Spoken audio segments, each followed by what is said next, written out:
Jesus' name, we are grateful for this morning. Thank you for allowing that on the 12th day of this December year 2024, we are so grateful you've gathered each one here. And for all the gentlemen and women who have come to surround this team, we are doing with gratitude. We are doing so with gratitude. The Around Africa trip got off to a dream start. The flag off at Nairobi Chapel was nothing short of a dream come true. Our family members, our friends, the biker community, the turn up was a dream come true.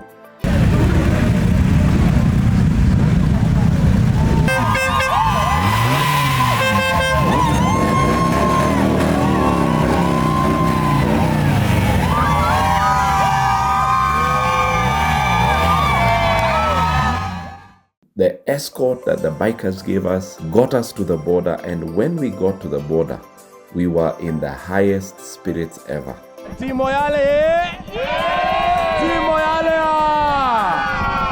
Moyale! The border crossing took us so long to get clearance across the border. It was a bit frustrating. Hi Blixen, it's 7 p.m. in Ethiopia. Goodness. We have waited for how many hours? Here. 5 hours yeah.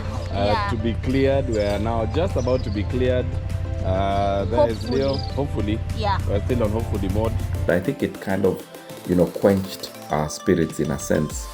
But it quickly gave us the reality of border crossing in Africa. The next day again, we set off now in Ethiopia, enjoying the very first country that we're crossing over. So while adjusting to one another, while adjusting to this new country, while adjusting to this new culture, we got the harshest reality of a trip of this nature, which is the dangers of a trip like this. That's when Blixen got her accident, and it's almost like immediately after we had just started the trip. It was very discouraging for the entire team, for one of us to have an accident. And we thank God for God's protection over Blixen. As soon as we got to Addis Ababa, when Blixen had to come back, we were received in the most glorious way possible. The ambassador of Kenya in Addis Ababa waited for us. A Kenyan friend, a member of Nairobi Chapel, Grace, had already made sure she treated the entire group at the Hilton Hotel. It was just so encouraging to see such level of sacrifice, and the entire embassy team from Addis received us. For us, it was a hug. We needed that hug. We needed that encouragement. Then we got on and continued on the trip to a place called Semera. Again, the difficulties and the challenges of the trip caught us because when we got to Semera, as we are continuing on towards Djibouti, we got arrested for 5 hours at a police station for verification that we are actually tourists. And again, it was a bit discouraging having to wait an entire day. But we didn't know that we'd get further discouragement. As we tried to cross the Djibouti border, we had e-visas, but those e-visas could not be verified because the border did not have what it needed to be able to verify our e-visas. We were turned back and had to, come 5 kilometers back to Ethiopia at night, trusting that Ethiopia would let us back in. We were not allowed to go with our bikes. It was just a very difficult and very challenging evening. So this is us right now. All right, long day, but we have to go back. There are times we have to go back. But we're grateful that again, after such a low time, we get the opportunity, in the next few days to probably tour Africa's most precious gems. We went to the Danakil Depression, the hottest place on the planet. It's got an active volcanoes. I saw lava for the very first time. We slept outside under the stars, out in the open. What an experience. Later on, we went to Lalibela. Lalibela is a very interesting place. It's got probably the oldest Coptic churches in Africa. It's famous for the rock-hewn churches. It was interesting meeting the priests, interacting with the priests, and getting to see how devoted they are to the work of the Lord. It was just very, very encouraging. Ethiopia was amazing. And the first leg of this trip was really, really interesting. So the second leg of the Around Africa trip became now the real deal. We started at an all-time high because the bikers showed up. We had so many of our family members there. We saw the beauty of Tanzania as we rode through Tanzania. Tanga was a highlight for us because that coastal city is amazing. It is beautiful. Matema was a highlight because it's not on the ocean, but it's actually on the Lake Malawi. So again, a beach I had never been to before. One of the most serene beaches ever at Matema. We got into Malawi and very, very quickly got into a very different terrain. The M1 highway, which is the main highway, is actually under construction. There were so many diversions and it was the rainy season. So it had rained and that became muddy. It was a difficult and very slippery ride for many of us. But Malawi also had fuel shortages. We experienced fuel shortages there. They were coming out of a crisis, but the crisis was still real. And to be honest, we thank God for our partnership with Vivo Energy because they ensured that the petrol stations that we had partnered with had fuel for us. In fact, the petrol station was closed, but they had reserved fuel just for us. But I think again, with Malawi, we find ourselves at a place like Nkata Bay. Nkata Bay is one of the bays within the Lake Malawi. The lagoon that we went to, it's called the Mayoka Village within Nkata Bay, was just one of the most serene, quiet, peaceful places to have a rest day. So we really enjoyed a refreshing time in Malawi. So from Malawi, we went into Zambia, and again, beautiful ride to Lusaka, and a beautiful ride from Lusaka all the way to Livingstone. For us, I think the very, very highlight was being able to make it to the famous Victoria Falls.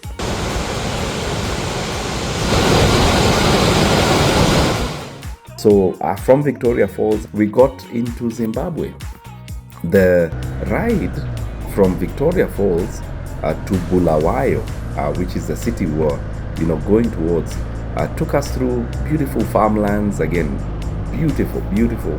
Bulawayo, as we got to the city of Bulawayo, we probably received the most high-profile reception we have received this entire trip. The mayor of Bulawayo was there.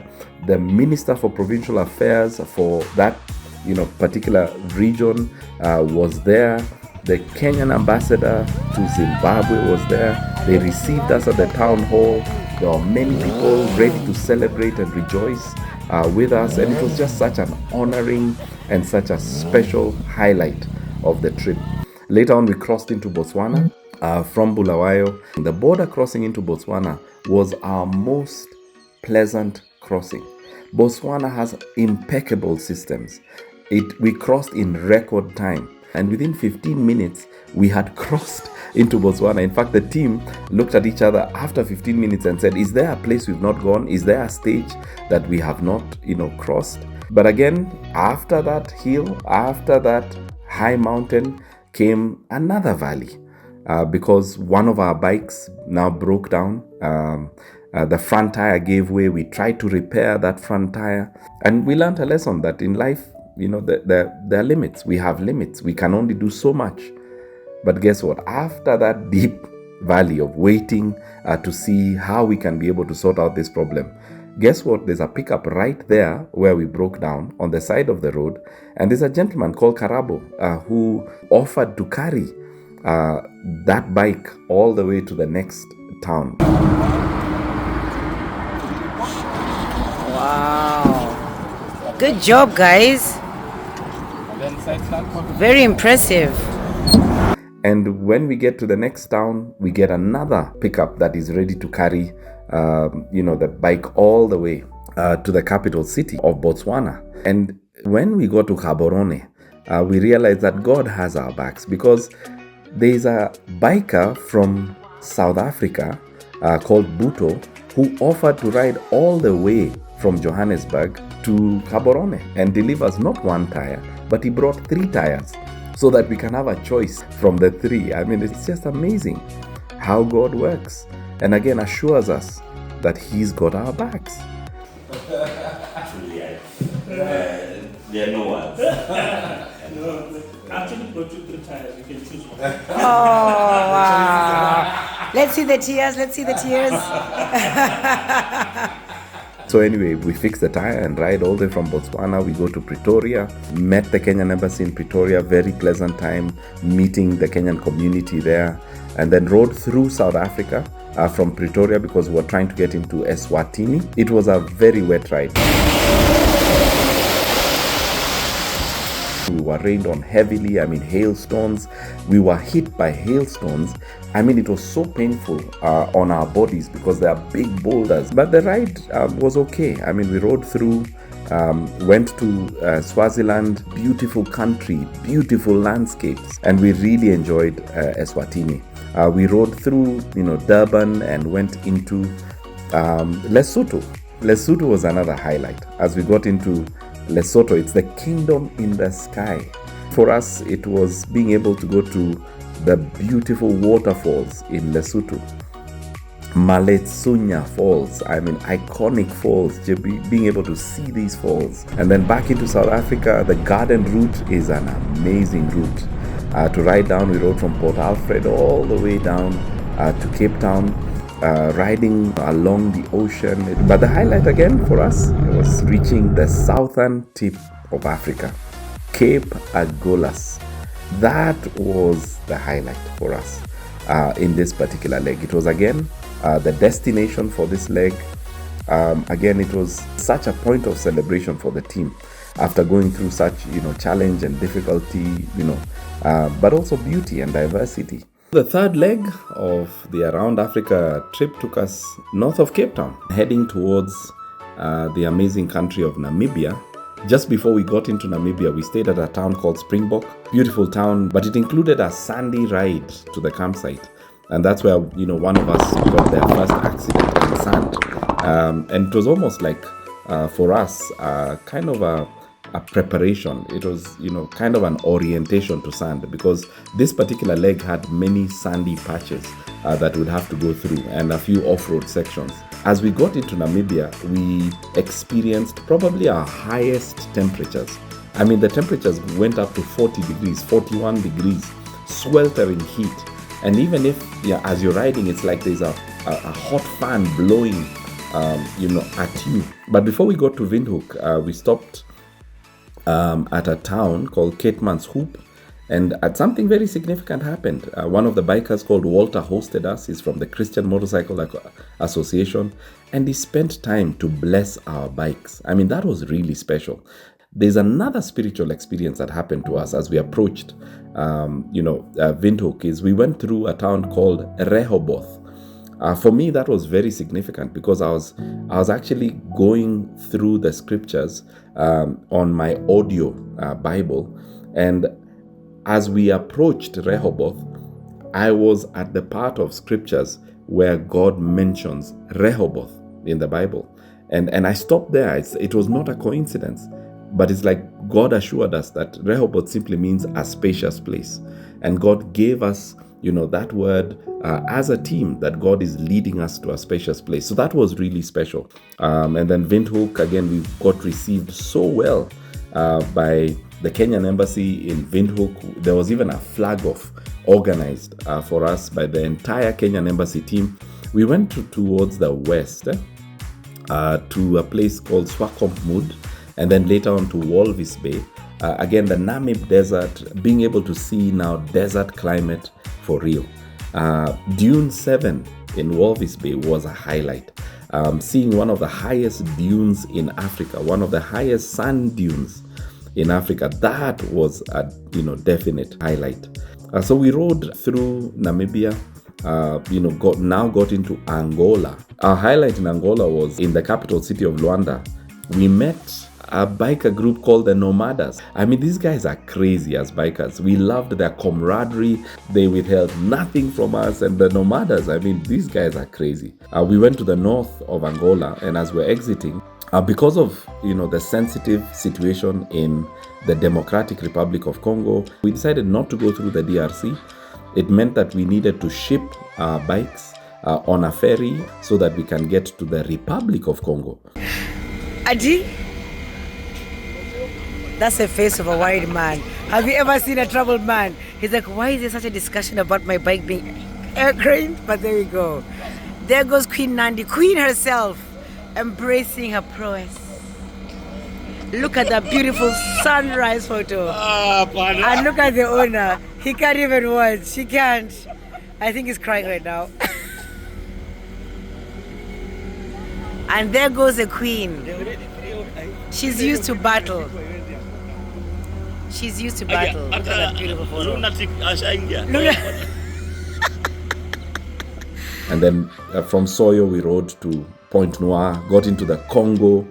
Again, the Congo is a beautiful, beautiful country. The highlight for us was riding through the Congo forest, one of the densest tropical rainforests in our region, or even in the world. I mean, it was just beautiful. But an interesting thing for us is as we rode through the Congo, just seeing interesting food that is sold by the roadside. I even found a huge python on sale.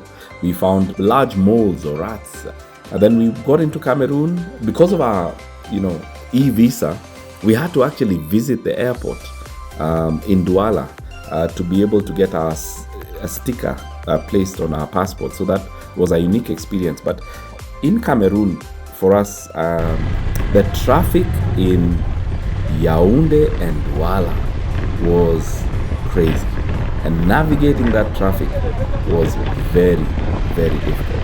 Crossing from Cameroon to Nigeria was another different ballgame, because we decided to instead cross from Cameroon to Nigeria using a small boat, and take a 4-5 hour ride along the Atlantic.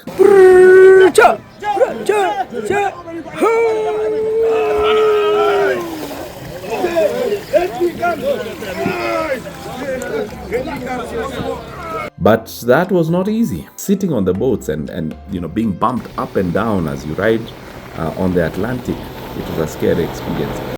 The highlight in Nigeria for us was actually being received by the Lagos bikers. We were received like royalty. I kid you not, we were received like royalty. I just want to give a big shout out to the Lagos riders. So the Lagos bikers, our Nigerian friends, had already contacted the Benin bikers and the Togo bikers, and had already organized for each of those biker groups to receive us as we crossed the border. So the Benin team came, and they came in numbers. And again, just that warmth and that camaraderie was amazing. The big thing for me in Benin was the African traditional religion. Benin is the home of voodoo. And voodoo there is big.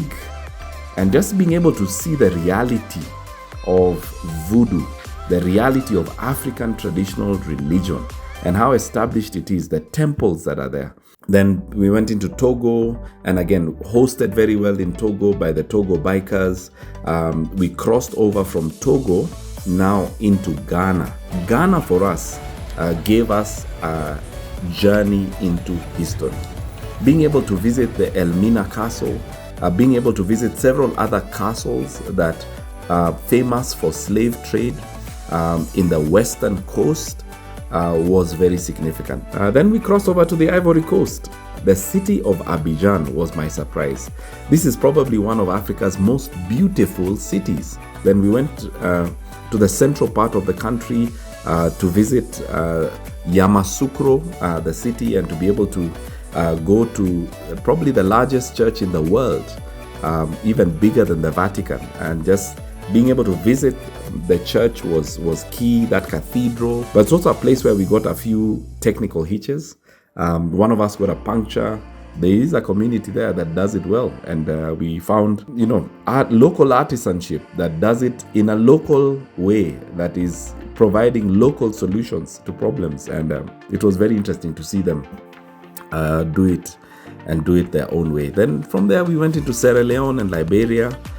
Agriculture-wise, like the expansive rubber plantations and rubber farming in both Sierra Leone and Liberia, that was, very, interesting to be able to interact with. And then we got to Guinea. Guinea has a lot of off-road. So we got ourselves in long off-road sections that beat our bikes down. And that's where we got our worst bike breakdowns. That's where we went through our toughest riding times. It was a challenge because it's at the end of a leg, so you've been on the road for many months and then you find your worst roads. It was not easy. We fixed or repaired bikes multiple times because they were beaten down. And then we got into Senegal, the final country in this particular leg. And again, we were received by the Kenyan community in Senegal. The embassy of Kenya in Dakar came to receive us.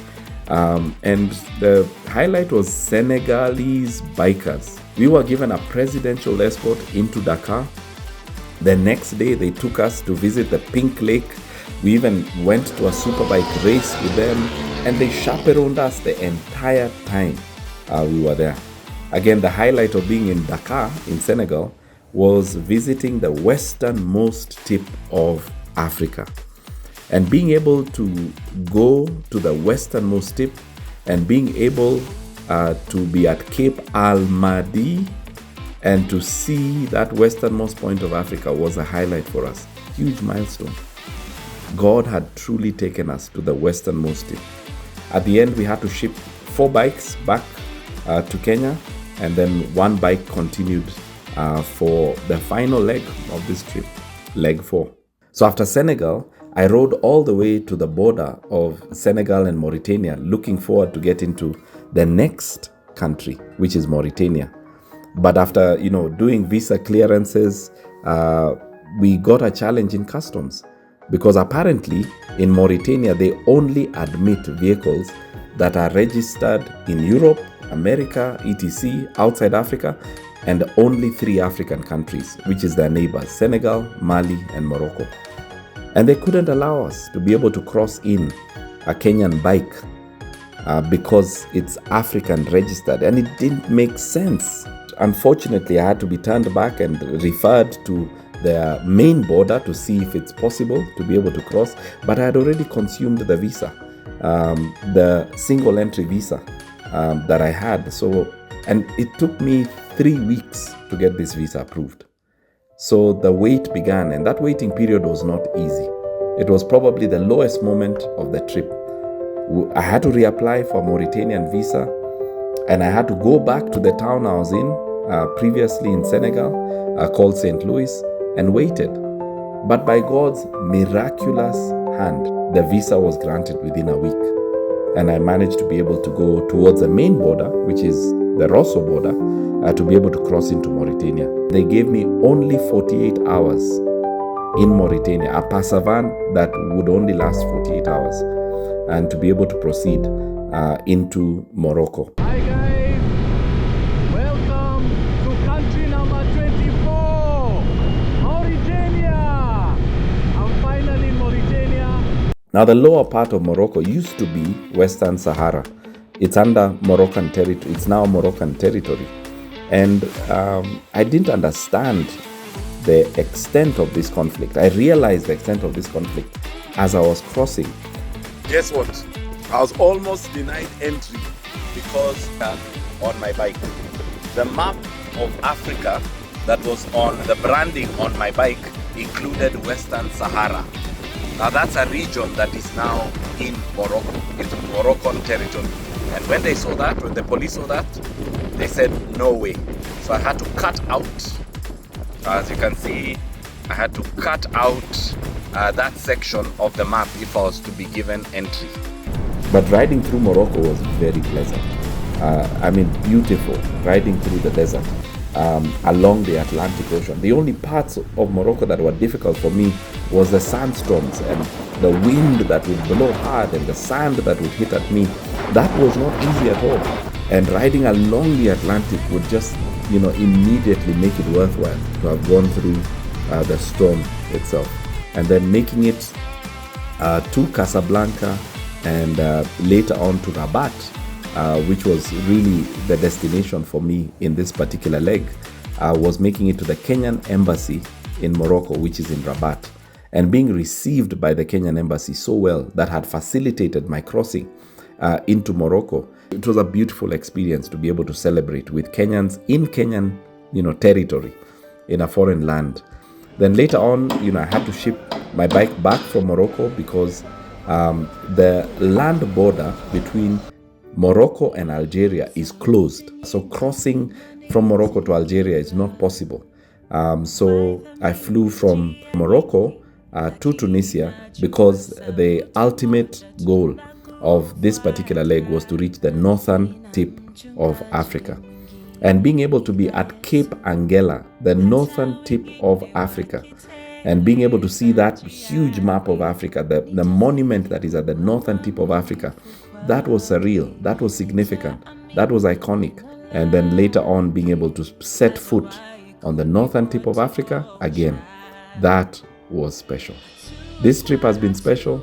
This trip has been the divine hand of God working through available human beings that were willing to trust God for the impossible.